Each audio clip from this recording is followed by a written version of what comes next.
Magandang tanghali mga kasangbahay. Ngayon po ay araw ng Huwebes, August 6, 2026. Tayo po ay sa bayang napapakinggan sa Radio La Verdad 1350, ang UNTV Radio. At una sa mga balita ngayong tanghali. Patuloy ang nararanasang epekto ng pinagsamang tropical cyclones Luis at Maymay at ng habagat sa iba't ibang bahagi ng bansa. Sa ngayon, umabot na sa mahigit 80,000 individual ang apektado ng ulan at pagbaha. Kumuha tayo ng update mula kay Ryan Lacanlale live. Ryan, anong mga lugar ang pinaka-apektado niyang mga sama ng panahon?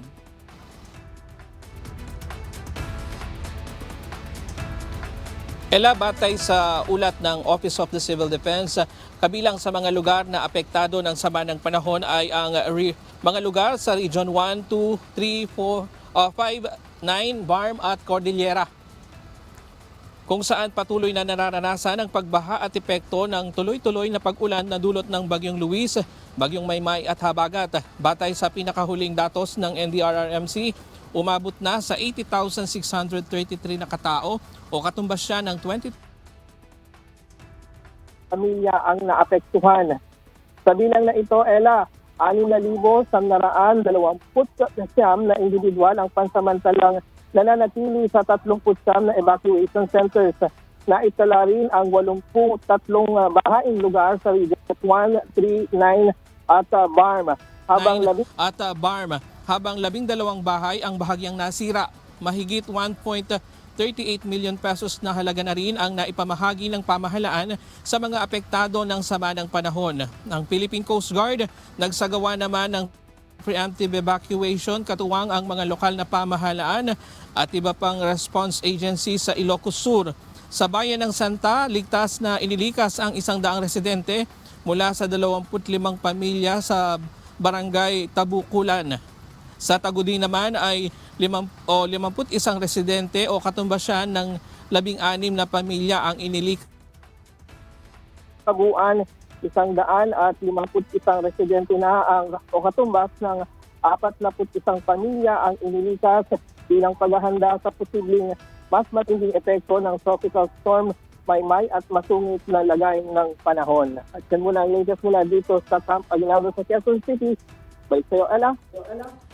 Ryan, kumusta ang linya ng kuryente, ang supply ng tubig? Meron ba silang kuryente at tubig dyan sa mga nabanggit na lugar? Sa ngayon ay humihingi pa tayo ng datos dito sa Office of Civil Defense pero tungkol doon sa mga tubig at kuryente sa mga apektadong lugar. Pero yung sa tala ng Philippine National Police, meron silang naitala na mga nasawi na dito sa partikular dito sa Rizal at sa La Trinidad. Pero inaantay pa natin ang pinal na ulat na datos na magmumula sa OCD. Alright, maraming salamat, Ryan Lacanlale.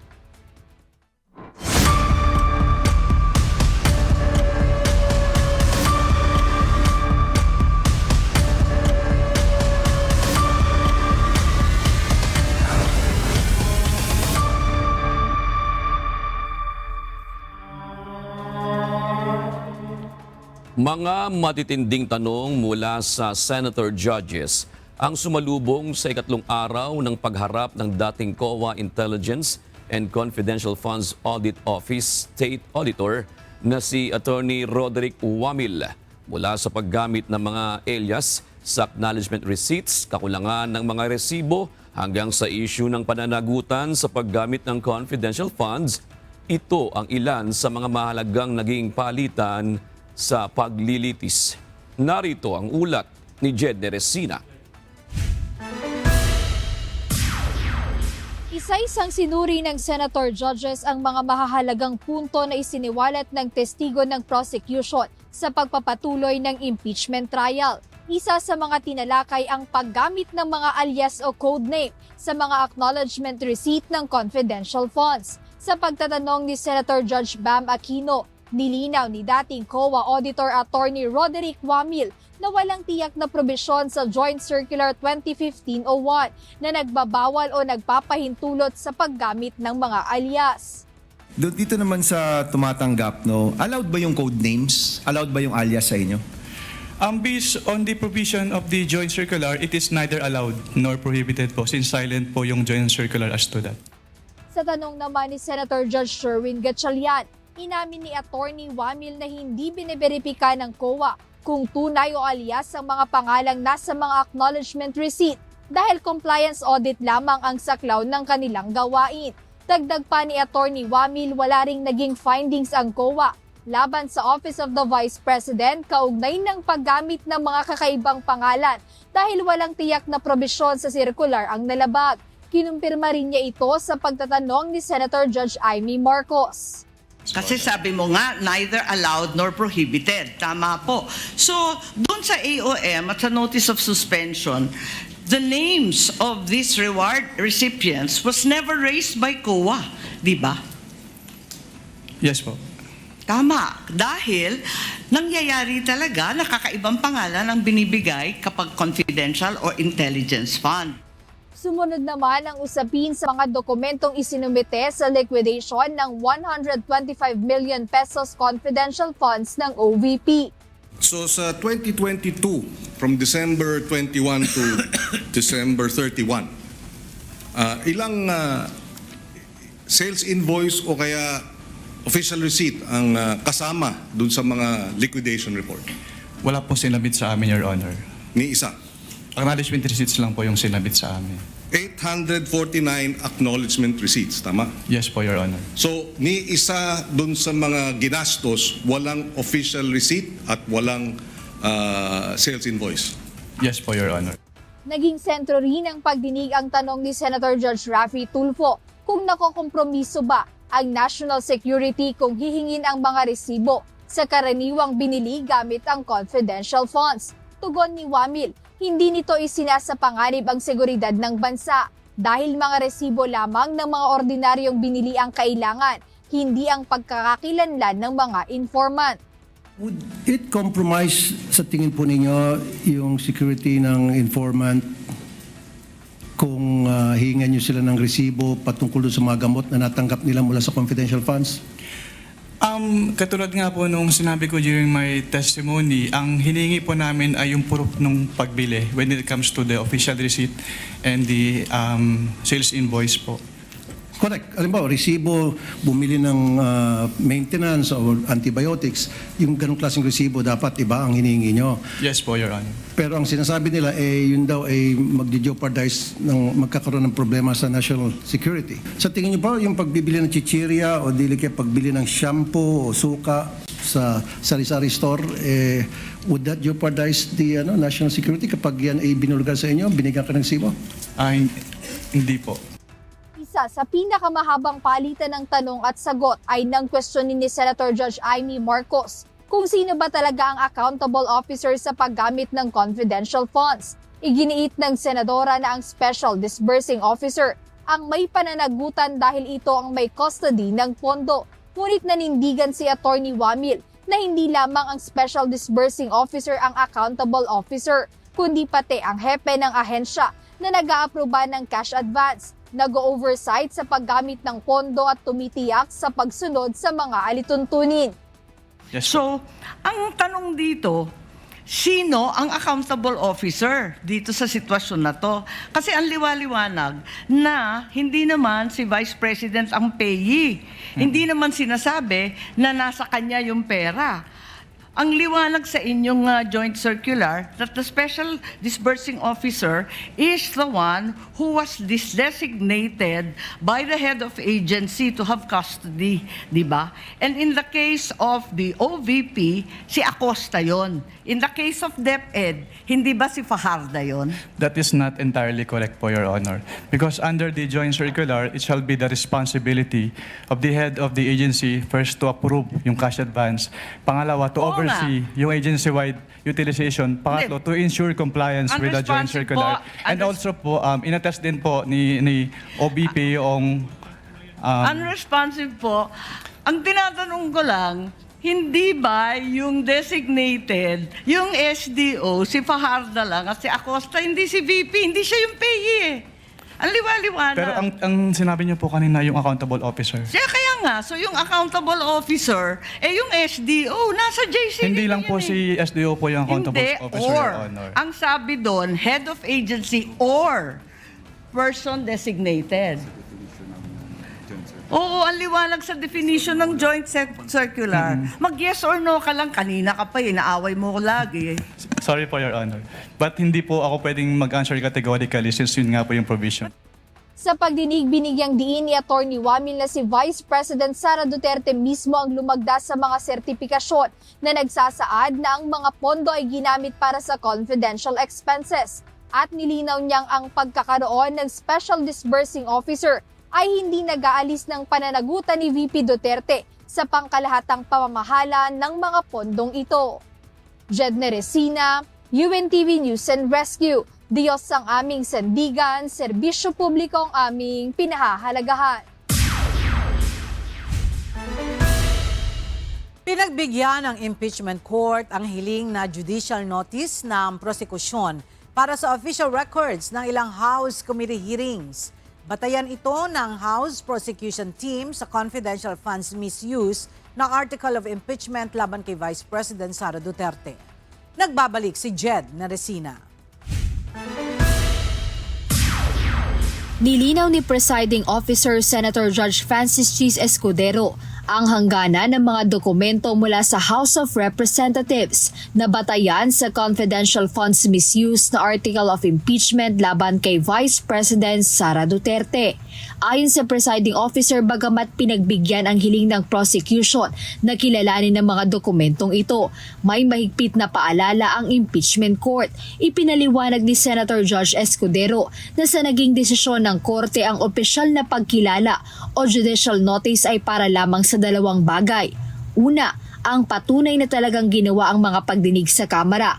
At ikalawa, ang patunay na totoo ngang may mga opisyal na record, video at ulat na ginawa ang mga komite roon. The prosecution is therefore expressly, it says warned here, but I would rather say reminded, that judicial notice shall not be used as a vehicle to place into the record substantive contents of the transcripts, recordings, or committee report.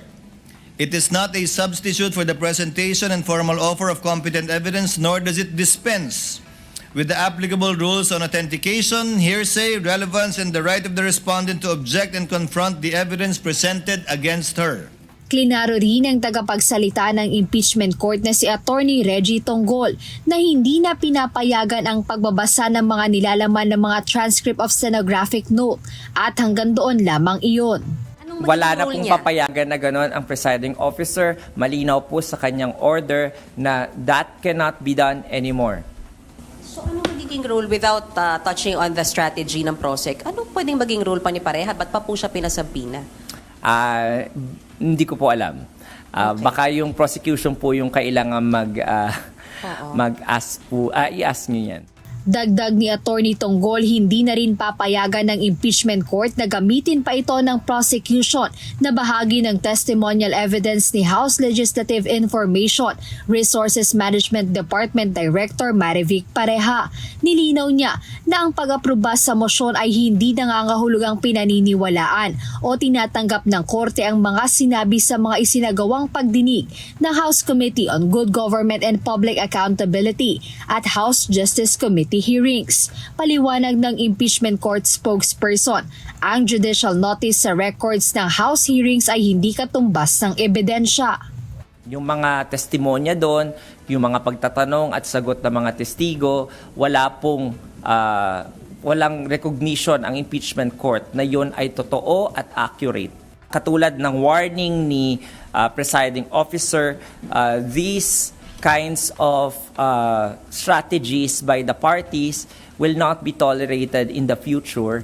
Kaya nag-warning siya na the records of these transcripts or the affidavits that the other party, the respondent, cannot confront, hindi niya matatanong sa cross-examination, It is violative of the Constitution and violative of the right to due process of the respondent. Kaya hindi po papayagan na magpasok ng mga nilalaman ng mga transcript na yon dito sa impeachment court dahil yun po ay tinatawag nating hearsay evidence.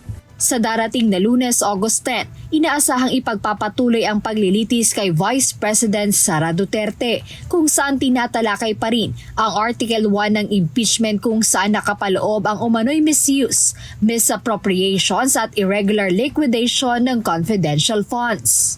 Jed Neresina, UNTV News and Rescue.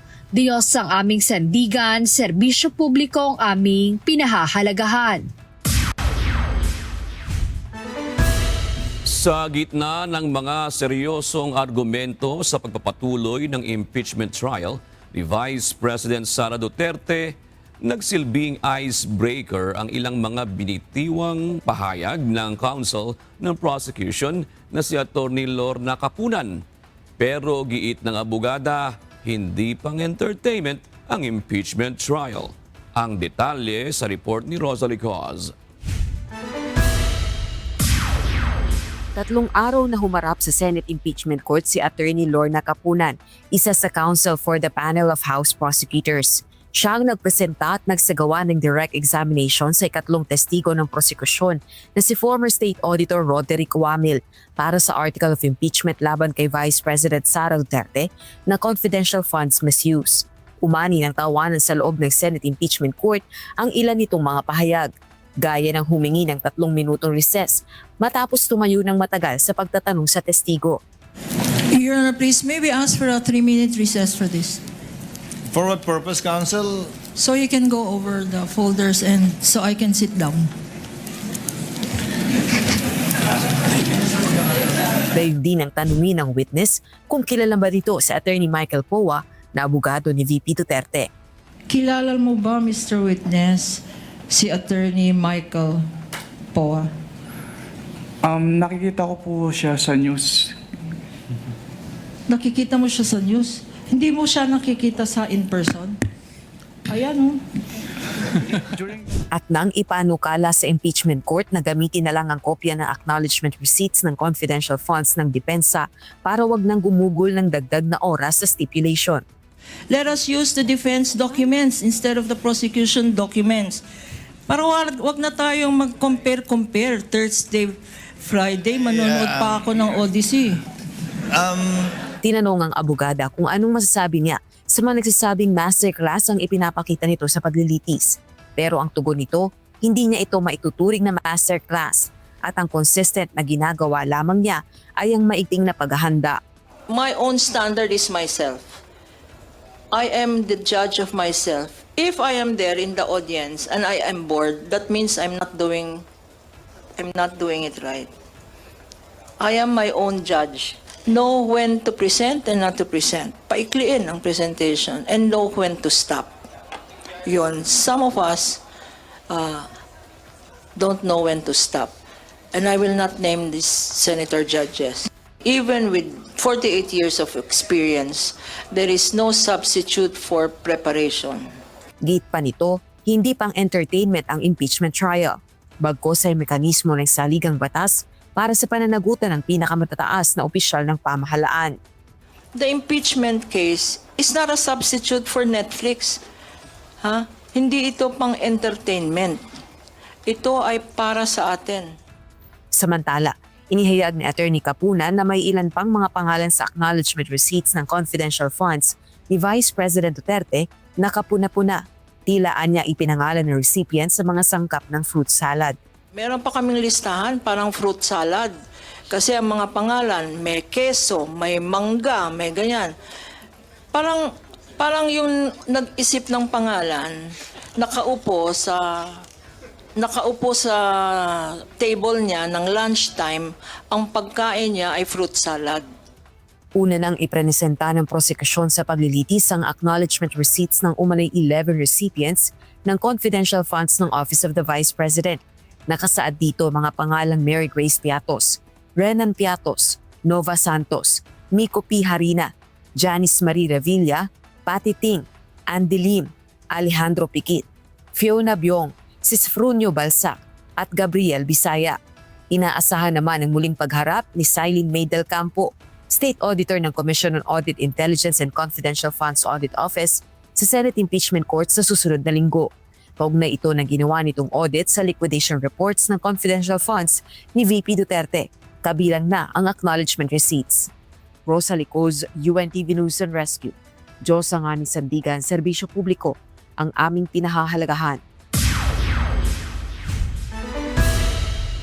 Bukod sa pagsusuri ng prosekusyon at depensa sa mga testigong inaharap sa impeachment trial, may pagkakataon din ang senator judges para makapagtanong sa mga ito. Ngunit may limitasyon ba ang senator judges pagdating sa pagtatanong sa mga testigo? Para sa detalye, makibalita tayo kay Jed Neresina live. Jed, sa nakaraang mga araw ng impeachment trial, mayroon bang rules na ibinaba ang presiding officer sa pagtatanong ng senator judges?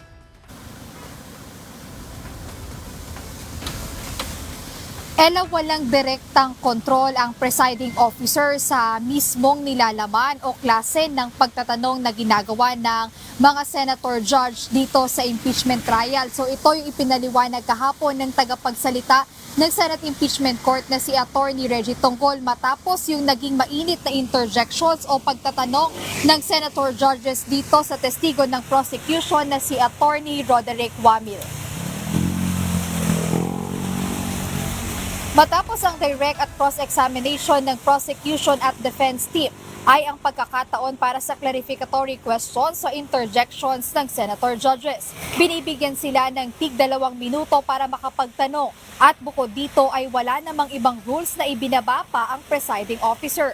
Ayon kay impeachment court spokesperson Attorney Reggie Tongkol, tanging ang mga patakaran sa oras at bilang ng pagtatanong ang binabantayan o may limit sa ngayon.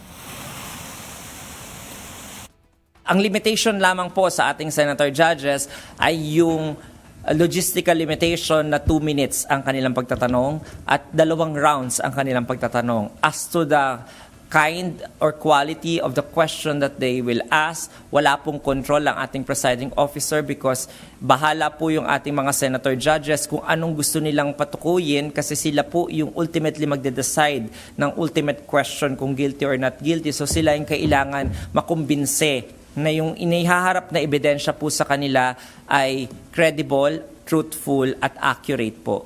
So they are also the ones who can decipher individually kung ano yung for them questionable, ano po for them yung kapanipaniwala at hindi kapanipaniwala. Kaya doon po nanggagaling yung mga tanong ng ating mga senator judges.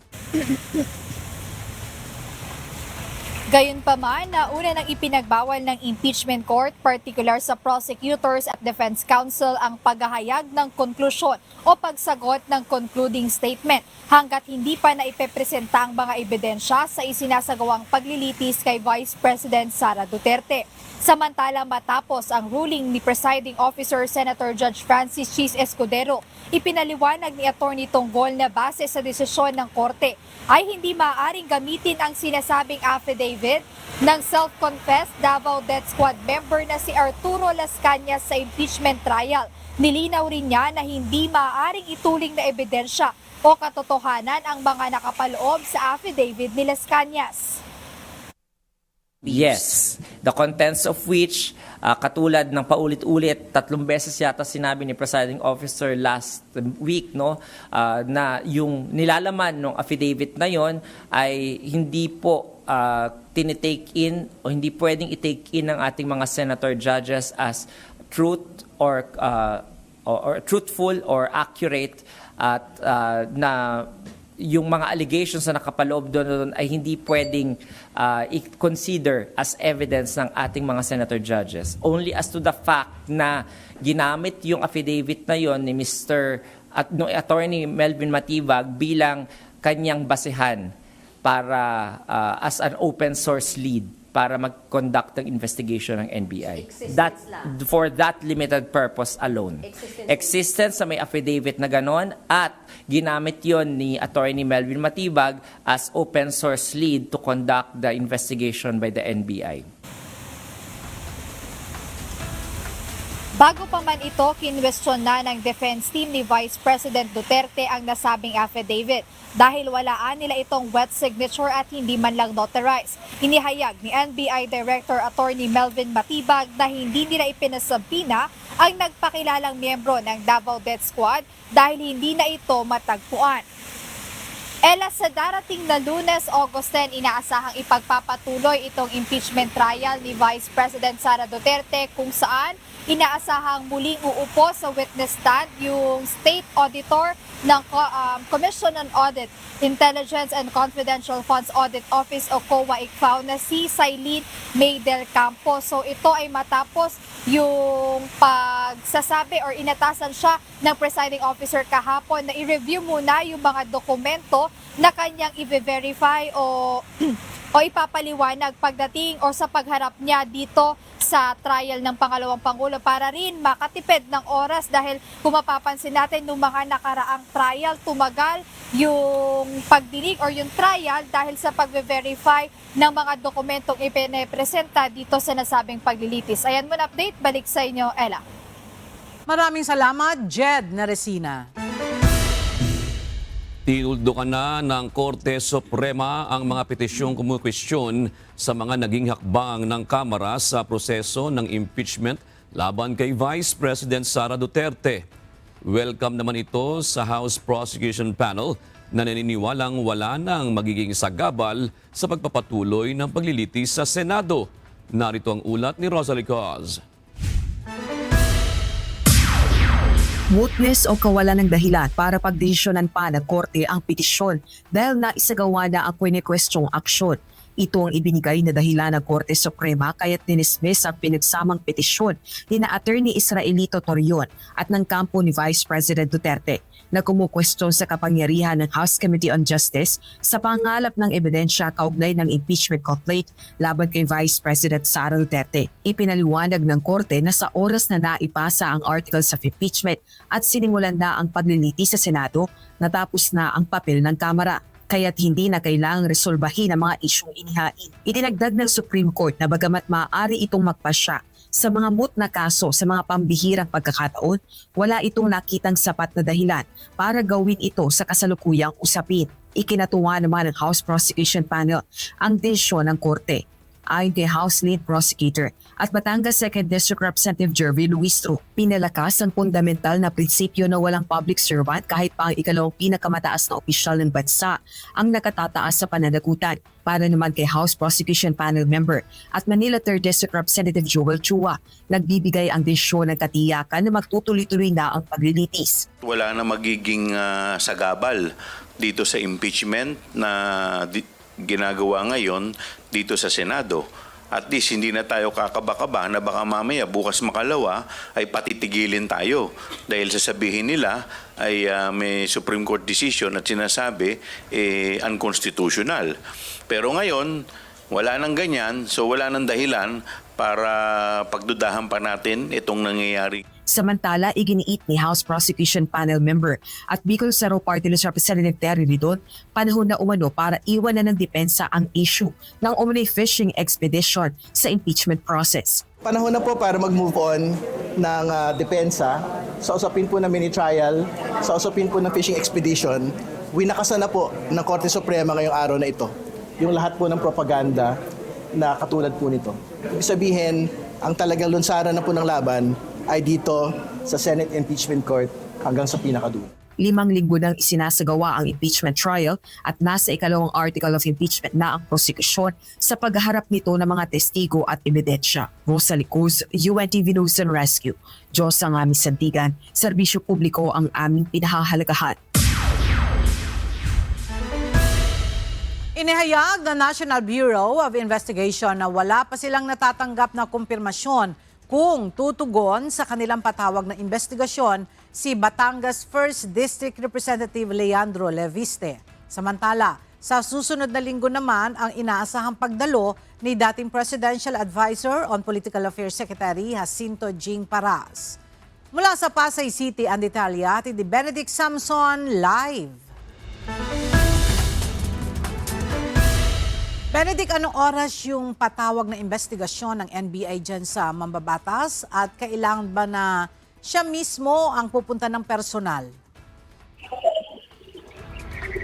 Magandang tanghali, Ella. Kaninang alas 10 ng umaga sana ito ang schedule ng pagdalo o pagtugon ni Congressman Leandro Levispe dito sa patawag ni NBI. At kung hindi man siya, ay maaaring magpadala ito ng kanyang legal counsel. Ayon kay NBI National Capital Region Director Emeterio Dongallo Jr., hanggang sa mga oras na ito ay wala pang ibinibigay na confirmation si Congressman Leandro Levispe kung tutugon ito sa patawag na inilabas ng NBI. Bagamat kanselado ang pasok sa ilang opisina ng pamahalaan ngayong araw dahil sa sumanong panahon, hindi pinagpaliban ng NBI-NCR ang nakatakdang patawag kina Congressman Leandro Levispe at dating Sekretary Jacinto Jingara. Mamayang alas 10 ng hapon naman sana ang inaasahang pagdalo ni Jing Parat, ngunit wala pa rin tugon sa mga oras na ito si Leandro Levispe. Ngayong nitong Martes naman ay humiling ng reschedule ang kampo ni dating Secretary Jing Parat at nailipat ito sa darating na August 11, araw ng Martes. Matatandaan na ipinatatawag ng NBI, NCR ang dalawa matapos silang iugnay sa aligasyon ng honey trap scheme at character assassination ayon kay Executive Secretary Ralph Recto. Ella, sa ngayon ay nakaantabay tayo dito sa labas ng tanggapan ng NBI. Dumating si Congressman Leandro Levispe lagpas sa oras na ipinagdala ng NBI. Kasi muna natin update mula rito sa Pasay City. Balik sa inyo dyan, Ella. Maraming salamat, Benedict Samson. Manatili kayong nakatutok sa UNTV, magbabalik pa ang C-News. Nakipag-ugnayan na ang Metropolitan Manila Development Authority sa National Bureau of Investigation para imbestigahan at mahuli ang nasa likod ng nagpapalaganap ng text message at nagpapakilalang MMDA at sinasabing may violation sa No Contact Apprehension Policy o NCAP ang isang bibiktimahin. Ayon sa MMDA, maaaring isa itong uri ng phishing scam na posibleng makakuha ng ilang mahalagang detalye tulad ng bank records. Narito ang report ni Benedict Samson. Sunod-sunod na reklamo ang idinulog sa Metropolitan Manila Development Authority o MMDA dahil sa text blast na natanggap ng ilang individual. Sa naturang mensahe, nakasaad na mayroon umanong violation sa No Contact Apprehension Policy o NCAP ang taong nakatanggap ng text message. Ngunit nang imbestigahan ng MMDA, dito nila natuklasan na hindi pala galing sa kanila ang naturang mensahe. Tingin namin napakarami na naloko kasi sa amin alone 180 plus na, almost 200 na tao na ang nagbabayad po ng penalty na wala naman pong huli talaga. Nang tinanong namin kung bakit sila nagbayad, ang lumalabas po ay nakareceive sila ng text. Kahapon, nakipag-ugnayan na ang MMDA sa tanggapan ng National Bureau of Investigation para imbestigahan at tugisin ang nasa likod ng pagpapakalat ng mensahe. Pero as of now, yung site ay naksyonan na rin ng CICC natin, no? So medyo naka-red flag yung site na yan. Pero definitely, gagawa sila ng bagong site and huli natin. Although na-preserve naman na yan, nakuha na yung na-preserve na yan at titingnan din namin kung ano pa yung parang parallel site na ginagamit dito para mahuli natin. Ayon kay MMDA Chairman Attorney Romando Artes, sakaling makatanggap ng ganitong uri ng mensahe ay wag na wag i-click ang link na nakalagay sa text message. Ito ay pwedeng makompromiso ang inyong personal na impormasyon gaya ng bank records. Nagkakaroon din po ng phishing scam ito eh. Bakit? Kasi pag kinilik mo yung site, mapupunta ka sa page, ipapa-input yung pangalan mo, MB file number, plate number, in which case nakukuha na nila yung data. Tapos pag nagbayad ka, more likely yung kung GCash ka or e-wallet ka, makukuha yung information mo. Baka mamaya malimos pa yung pera mo eventually na nakalagay doon sa inyong e-wallet. So, kaya po talagang dapat po talaga na mapigilan ito sa lalong madaling panahon. Dagdag pa ng MMDA Chairman, na kung may violation ay maaaring bumisita sa kanilang official site at doon makipagtransaksyon upang maiwasang mabiktima ng pangloloko. Benedict Samson, UNTV News and Rescue. Diyos ang aming sandigan, serbisyo publiko ang aming pinahahalagahan. Nanindigan ang Department of Health sa ipinapanukala nitong pagrebisa sa halos 3 bilyong pisong procurement ng mga gamot at kagamitan para sa sakit na tuberculosis. Ito'y kasunod ng reklamong inihain laban kay Acting Health Secretary Briggs Pujalte Jr. na isang grupo ng mga health advocates sa Office of the Ombudsman. At para sa detalye, makibalita tayo kay Mia Alonzo, live. Mia, anong sagot ng bagong acting secretary sa reklamong inihain laban sa kanya kahapon sa Office of the Ombudsman? Ella, itinanggi ng kalihim ang mga paratang. Liit niya, hindi pagharang sa procurement kundi pagsusuri o due diligence upang matiyak ang kalidad ng mga gamot, ang pagsunod sa batas at ang wastong paggamit ng pondo ng bayan. At nakahanda rin aniya siyang makipagtulungan sa investigasyon ng Office of the Ombudsman. Isinampa kahapon August 5 sa Office of the Ombudsman ang kahilingan para sa investigasyon at agarang preventive suspension laban kay Acting Health Secretary Briggs Pujalte Jr. Nakasaad sa reklamo ang mga paratang na grave abuse of authority, grave misconduct, conduct prejudicial to the best interest of the service at paglabag umano sa Anti-Graft and Corrupt Practices Act, New Government Procurement Act at Comprehensive Tuberculosis Elimination Plan Act. Base sa aligasyon, nagkaroon umano ng hindi wastong pagmamanipula sa mga timeline at proseso ng bidding kaugnay ng pagbili ng mga tuberculosis commodities. Pero sa inilabas na opisyal na statement ng Department of Health, binigyan diin ng ahensya na kailangan nila na masusing suriin ang ipinapanukalang halos 3 bilyong pisong procurement ng mga kagamitan at gamot laban sa tuberculosis.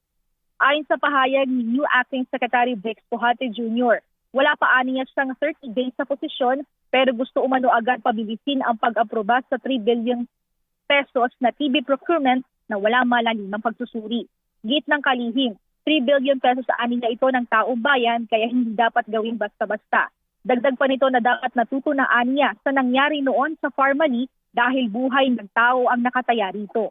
Kaya upang protektahan aniya ang mga pasyente at pondo ng bayan, dapat anyang dumaan sa maingat na pagsusuri ang procurement para matiyak ang dami, kalidad at kaligtasan ng mga gamot. Gayon din ang pagsunod sa mga alituntunin ng pamahalaan upang maiwasan ang posibleng irregularidad sa paggamit ng pondo ng bayan. Kaya mariing itinanggi ng kalihim at iginiit na due diligence ay hindi dapat ipakahulugang pagsasantabi sa tuberculosis program ng pamahalaan o pagkakait sa mga pasyente ng kinakailangan gamot. Sinabi rin ni Acting Secretary Pujalte na nakahanda siyang makipagtulungan sa anumang investigasyon ng Office of the Ombudsman at isusumite ang lahat ng kinakailangan dokumento at records. At yan muna ang update. Balik sa iyo, Ella. Maraming salamat, Mia Alonzo. Inihayag ng bagong pamunuan ng Department of Health ang target na direksyon nito para sa susunod na 2 taon sa departamento. Ayon kay Acting Health Secretary Briggs Pujalte, layo ng kagawaran na ibalik ang pananaw sa kalusugan na hindi napupolitika at nakasentro sa kapakanan ng mga pasyente. Nagbabalik si Mia Alonzo. Pagtuon sa mga pasyente at hindi sa politika. Ito ang direksyong naistahakin ng Department of Health o DOH sa susunod na 2 taon sa tulong ng bagong binuong Council of Experts mula sa ilang mga naging dating kalihim ng departamento. Dapat ibalik natin yung pananaw ng kalusugan dati na it is not politicized. Ang talagang pinupuntuhan ay yung tema ko for the next 2 years is na pasyente muna, patient first. Kung ganyan ang ating direksyon, mawawala yung politika mawawala yung mga estratehiya o mga polisiya na nagpapabagal sa pagsilbi ng ating mga mamamayan. Ayon kay Acting Health Secretary Brix Pujalte, layunin ng konseho na magbigay ng payo at magbahagi ng mga karanasan sa pagtugon sa mga isyu sa sektor ng kalusugan. Sinabi rin niya na makatutulong ang mga dating health secretaries sa pagrerepaso ng mga polisiya at paghahanap ng mga solusyon na maaaring maisakatuparan sa loob ng natitirang halos 2 taon ng Marcos administration. Kaya bilang orthopedic surgeon at ang sabi ko nga by rare confluence, ang presidente rin ng PhilHealth ay orthopedic surgeon, mas madali kami mag-usap, we are aligned, at alam nyo naman, ang orthopedic surgeon, simple lang ang utak. No? What do I mean by that? Meron kami nakikitang problema, bali ang buto, lalagyan namin bakal, diretso na. Pipilitan naming mabigyan ng simpleng solusyon. Ganun din ang pananaw ko sa health. Kaya ang una kong ginawa, nagdamay muna ako ng mga dating health secretaries. Kailangan ko ang kanilang wisdom, no? Ang kanilang karunungan para ako ay bigyang guidance sa mga susunod na mga buwan. Kabilang sa mga tinukoy na prioridad ng departamento ang pagpapalawak ng zero balance billing, pagrerebisa ng primary healthcare registration, pagpapalakas ng monitoring sa kalidad ng mga serbisyo, pagpapabuti ng procurement system at pagpapabilis ng distribution ng mga health commodities. Inihayag din ng opisyal na maglilibot siya sa mga rehiyon ng bansa kasama ang mga engineer at architect ng DOH. Ito ay upang masuri ang kalagayan ng mga super health center at iba pang pasilidad upang matukoy kung paano ito maaaring ma-rehabilitate o maging ganap na operational. Binigyan diin ni former Health Secretary Carmencita Riodica na mahalaga ang pakikipagtulungan ng mga local government unit sa national agency upang maitaguyod ng mas maayos ang access pangkalusugan ng mga mamamayan. So, it depends on the priorities of the LGUs. No? And sad to say, na it seems that health is not really a priority. They are more on building bridges, monuments. No? So that explains the poor state of the devolved hospitals. So yun lang ang pwede kong masabi sa inyo. Kulang sa pondo kasi it's not look at the local budget. Wala akong nakakitang line budget for health. I don't know if that has changed, but during my time, hindi naka-reflect sa local budget. Giit ng konseho, ang pinakamahalagang sukatan ng mga reforma ay hindi lamang ang dami ng mga programang naipatupad, kundi kung paano ito nakatulong at naramdaman ng mga Pilipino. Mia Alonso, UNTV News and Rescue. Diyos ang aming sandigan, serbisyo publiko ang aming pinahahalagahan. Itinanggi ng dating technology provider ng Land Transportation Office na pinipigilan umano nito ang pagbibigay ng source code ng digital service ng ahensya. Kaugnay ito ng source code ng Land Transportation Management System o LTMS na hindi pa umano nabibigay sa LTO kahit natapos ang kontrata ng kumpanya sa ahensya ngayong taon. Paliwanag ni LTO Executive Director Attorney Martin Ontog. Hindi pa rin nila nakukuha ang naturang source code mula sa dating technology provider ng ahensya, ang Dermalog Identification Systems, GmbH. Ang important kasi doon is the source code and database kasi whenever we wanted to introduce changes to our system, kasi alam naman natin ang LTO is heavy on IT. So every time meron kami mga pagbabago na gustong introduce, we cannot do it simply because we do not have the source codes. Bukod sa source code, hawak rin umano ng Dermalog ang database ng LTMS. Bagaman wala pang nakukumpirma ng data breach, nababahala ang LTO sa posibleng peligro sa seguridad ng datos ng milyon-milyong motorista. Pero ayon sa Dermalog, matagal na umanong pag-aari at nasa kontrol ng LTO ang database ng LTMS salungat sa mga pahayag ng ahensya. Muli na namang nanguna si Vice President Sara Duterte sa isinagawang 2028 Hypothetical Presidential Survey na isinagawa ng Okta Research tugon ng Masa Survey. Batay sa resulta ng survey, 43% ang nagsabing mas pipiliin nila si VP Sara para tumakbo sa pagka-presidente, habang 34% naman ang kay former Vice President Leni Robredo. Samantala, 22% naman ang mga undecided na kapwa walang piniling napupusuan sa mga ibinigay na pagpipilian at mga tumangging sumagot sa survey. Sa kabila nito, ayon sa Okta, mas bumaba nila ang agwat ng lamang ni VP Sara kay Mayor Robredo. Mula sa nakaraang resulta ng survey na 11% sa first quarter, bumaba sa 9% ang lamang ni VP Sara kay ex-VP Robredo. Isinagawa ang survey mula July 4 hanggang July 11 mula sa 1,200 adult respondents kung saan tinatanong ang mga ito kung sino ang kanilang iboboto bilang presidente sakaling idaos ngayong araw ang 2028 elections. Target ng mga otoridad na isagawa ang unang rocket launch ng Pilipinas sa pagitan ng February 12 hanggang 15, 2027 sa ilalim ng SICLAB project ng pamahalaan. Sa isang forum kahapon na dinaluhan ng mga kinatawan mula sa Department of Information and Communications Technology, Philippine Space Agency at Cagayan Economic Zone Authority o CEZA, sinabi ng mga ito na nagsimula na ang countdown para sa planong paglulunsad ng rocket ng Pilipinas. Pero kung si DICT Secretary Henry Aguda ang tatanungin, mas magandaan niya na gawin ang rocket launch sa February 14. Ipiniliwanag naman ng PhilSA na mahirap ang pagtatakda ng eksaktong petsa ng rocket launch dahil nakadepende rin sa panahon at technical conditions ang pagsasagawa ng rocket launch.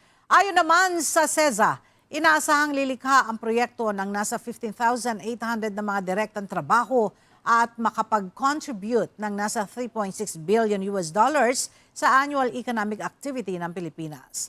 Nauna nang binanggit ni Pangulong Ferdinand Marcos Jr. sa kanyang ikalimang SONA ang tungkol sa planong rocket launch sa pakikipagtulungan ng South Korean Aerospace Company. Palalakasin ng Department of Education ang seguridad sa mga pampublikong paaralan matapos ang sunod-sunod na insidente ng karahasan sa ilang campus sa mga nakalipas na buwan. At dahil sa limitadong pondo para sa hiring ng security guards, ihingi ng suporta ang DepEd sa Department of the Interior and Local Government upang mapalawak ang pagpapatupad ng mga hakbang sa seguridad. Narito ang report ni Ryan Lacanlale. Humingi ng suporta ang Department of Education sa Department of Interior and Local Government upang mas mapalakas ang seguridad sa mga pampublikong paaralan. Kasunod ng sunod-sunod na insidente ng karahasan sa loob ng mga eskwelahan. Aminado ang DepEd na hindi sapat ang kanilang pondo para malagyan ng security guard ang lahat ng pampublikong paaralan. Kaya naman uunahin muna nilang magtalaga ng mga gwardya sa mga malalaki at matataong mga paaralan, kung saan karaniwang naitatala ang mga insidente ng karahasan sa mga nakalipas na buwan. Ang suggestion namin, mag-umpisa sa malalaking eskwelahan dahil napansin namin karamihan ng mga insidenteng ng karahasan nangyayari sa mga very large schools, meaning over 1,000, 1,500 students. So doon tayo mag-umpisa.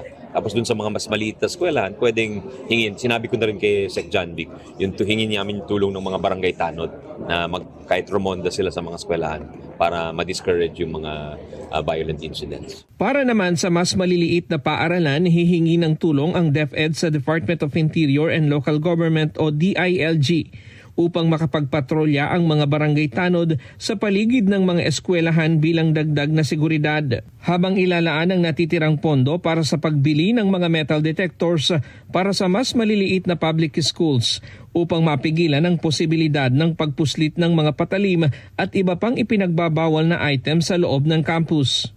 Marami rin kulang ng metal detectors kasi yun, importante. Maraming nagdadala ng mga kutsilyo at ibang kagamitan. So yun, pinapabili na namin kasi medyo mas kaya namin yun. May ilang libo lang yung isang metal detector. So halos lahat ng schools, ibigyan natin ng metal detectors. Paiigtingin din ang police visibility sa paligid ng mga paaralan sa tulong ng Philippine National Police at mga barangay. Bagamat mananatili lamang sa labas ng mga paaralan ng mga pulis sa karaniwang sitwasyon. pero maaari silang pumasok sa loob ng mga eskwelahan sa oras ng emergency. Sinabi rin ni Secretary Angara na dapat regular na isagawa ang active shooter drills sa mga paaralan upang maging pamilyar ang mga bagong estudyante at guro sa mga dapat gawin sa oras na may nangyaring kaguluhan. Bukod sa seguridad sa loob ng paaralan, plano rin ng DepEd na makipag-ugnayan sa DICT, DOJ, mga telco at social media platforms upang mapigilan ang pagkalat ng mararahas na online content na posibleng ginagaya ng ilang kabataan. Tawag nila copycat effect. So tayo, I think hihingi natin yung tulong ng DICT, ng DOJ, and eventually I think hihingi natin yung tulong ng mga telcos at saka ng mga social media platforms na i-regulate yung mga ganong klase. Kahapon kapwa nilagdaan ng Department of Education at DILG ang Implementing Rules and Regulations ng Republic Act 12199 o ang Early Childhood Care and Development System Act. Layunin ng batas na higit pang mapalakas ang pangangalaga, proteksyon at maagang pag-unlad ng mga batang Pilipino mula sa kanilang kapanganakan hanggang sila ay tumuntong sa 5 taong gulang. Ryan Lacanlale, UNTV News and Rescue. Diyos ang aming sandigan, serbisyo publiko ang aming pinahahalagahan. Mariing tinutulan ng National Citizens Movement for Free Elections o NAMFREL ang balak o panukalang pagpapaliban ng nakatakdang barangay at sangguniang kabataan elections o BSKE sa Nobyembre ngayong taon. Naniniwala ang NAMFREL na mas mabigat ang pagdaraos ng eleksyon kaysa sa sinasabing krisis na sinasabing layo ng pagpapaliban ng halalan. Alamin natin ang detalye mula kay Dante Amento live. Dante, pang ilang postponement na ba yan ng barangay at SK elections kung sakaling maipapasay ang panukala? Kailan kapag maipasay yung panukala, 2 beses nang maipagpapaliban ang barangay at sangguniang kabataan elections. At kaugnay po niyan, tutol ang National Citizens Movement for Free Elections o NAMFREL sa panukala na naglalayong ilipat ang petsa ng barangay at sangguniang kabataan elections o BSKE mula sa November 2, 2026 patungong November 2028. Isa sa nagsulong nito ay si Negros Occidental 3rd District Representative Miguel Benitez sa House of Representatives. Sa isang pahayag, nanawagan ang NAMFREL sa mababang kapulungan ng Kongreso na ipawalang bisa ang nasabing panukala at hayaang matuloy ang halalan ayon sa itinakda ng batas. Sabi ng NAMFREL, ang pagkakaroon ng regular na pagpapalit ng pamumuno ay para sa check and balance sa pamamahala sa antas ng mga barangay. Binigyan din ng grupo na ang BSKE ang pinakamadalas mantala sa kasaysayan ng bansa at ang bawat pagpapaliban ay ginagawang normal. Iginit ng NAMFREL na kung maiuusog ang halalan sa 2028, ang mga kasalukuyang opisyal na nahalal noong Oktubre 2023 ay mananatili sa pwesto ng hanggang 5 taon nang walang bagong mandato mula sa taong bayan. Bagamat kinikilala ng grupo ang mga hamong pang-ekonomiya tulad ng inflation at gasto sa enerhiya, naniniwala silang mas matimbang ang panganib na dulot ng muling pagpapaliban sa usapin ng pananagutan o accountability sa lokal na antas. Binanggit din ng grupo na ang panukala ay sumasalungat sa gabay ng Korte Suprema sa makalintal ruling noong 2023 kung saan ipinaliwanag na ang mga karaniwang isyu sa budget at ekonomiya ay hindi sapat na dahilan para ipagpapaliban ang halalan. May panganib din umano na ang paglilipat ng BSKE sa 2028 na kasabay ng susunod na presidential election ay maaaring may halong motibong politikal. Sa huli, nanawagan ang NAMFREL sa Kongreso at sa Commission on Elections o COMELEC at iba pang ahensya na ituloy ang paghahanda para sa maayos at kapanipaniwalang halalan sa Nobyembre 2026. Sabi naman ng COMELEC, patuloy ang kanilang preparasyon sa halalang pambarangay at sa katunayan, tapos na ang pag-iimprenta ng mga balota na gagamitin para dito. Yan ang ating update. Balik sa iyo, Ella. Maraming salamat, Dante Amento. Pinagtibay ng Senado ang isang resolusyon bilang pagpupugay sa yumaong basketball player na si Rene Bobet Baterbonia. Binigyang diin ni na Senators Joel Villanueva, Bongo at Camille Villar na naging huwaran si Baterbonia sa kabataan dahil sa kanyang disiplina, pagmamahal sa bayan at mga naging tagumpay sa larangan ng palakasan. Si Baterbonia ay nasawi sa isang insidente ng pagkalunod noong Hunyo 8 at nagrekomenda ang NBI nasampahan ng kaso ang ilang sangkot kabilang na si dating Ateneo head coach Tab Baldwin. Justice for Bobet is justice for every Filipino who believes that doing what is right should never be a disadvantage. It is justice for every child who dreams of lifting their family out of poverty. It is justice for every young athlete who believes that talent, discipline, and hard work should define or can define their future. For now, I would like to simply honor the beautiful life of Rene Bobet Baterbonia. He was not just an amazing athlete, but also an amazing son, brother, friend. He is an inspiration not just for student athletes, but for all young people and for all Filipinos. Ipinakita niya na hindi bawal ang mangarap at walang imposible. Inadapt din ng Senado ang Resolution number 58 bilang pakikiramay sa pamilya ng tatlong mag-aaral na nasawi sa Tacloban shooting incident na sina Joyancy Separa, Ayesa Nicole Dazo at Chris Lawrence Fabian na nasawi sa insidente. Kaugnay nito, ipinag-utos ni Senate President Sherwin Gatchalian sa Senate Secretariat ang pagpapaabot ng tulong pinansyal sa kanilang mga pamilya.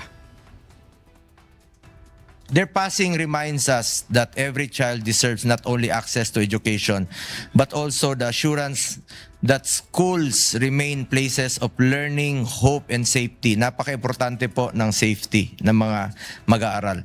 We also honor the extraordinary bravery shown by Chris Lawrence Fabian. Sa kabila ng panganib, pinili niyang protektahan ang kanyang mga kaklase.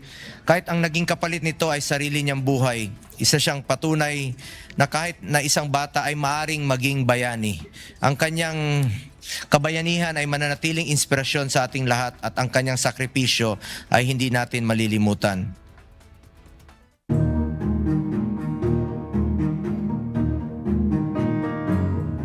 Sarado sa mga motorista ang ilang pangunahing kalsada sa Cordillera dahil sa pinsalang dulot ng masamang panahon.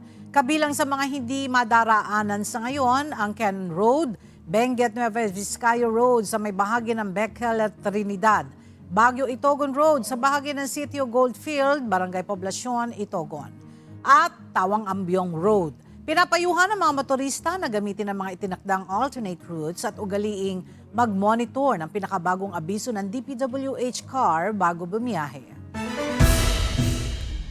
Habang patuloy na nararamdaman ang epekto ng bagyong Maymay, nagpreposition na ang pamahalaang panlalawigan ng La Union ng mga relief goods sa mga bayang maaaring maapektuhan ng masamang lagay ng panahon. Ang detalye, hati ni Grace Doctolero, live. Manang Grace, paano ba naghahanda ang pamahalaang panlalawigan sa agarang pagdugon sakaling lumala ang epekto ng bagyo? Yes, June, kasabay nga ng pagmomonitor sa sitwasyon sa iba't ibang bayan, nagpreposition na rin ang pamahalaang panlalawigan ng mga relief goods upang mapabilis ang paghahatid ng tulong kung kinakailangan.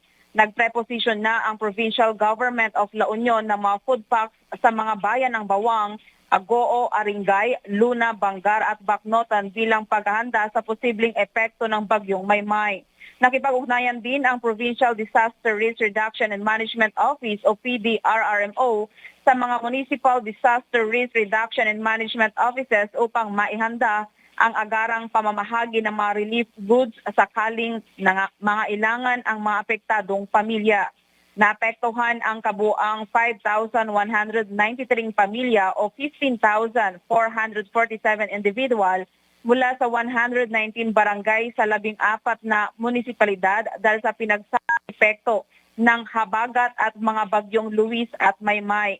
Sa mga ito, 732 pamilya o 2,080 individual ang nananatili sa mga evacuation center, habang 459 na pamilya o 1,375 individual naman ang nakikituloy sa labas ng mga evacuation center. Nakapagtala rin ang mga otoridad ng pagkawala ng kuryente sa 42 barangay sa Agoo, Bawang, Nagilian, Luna at lungsod ng San Fernando. Sa pinakahuling ulat na ibalik na ang supply ng kuryente sa 33 barangay.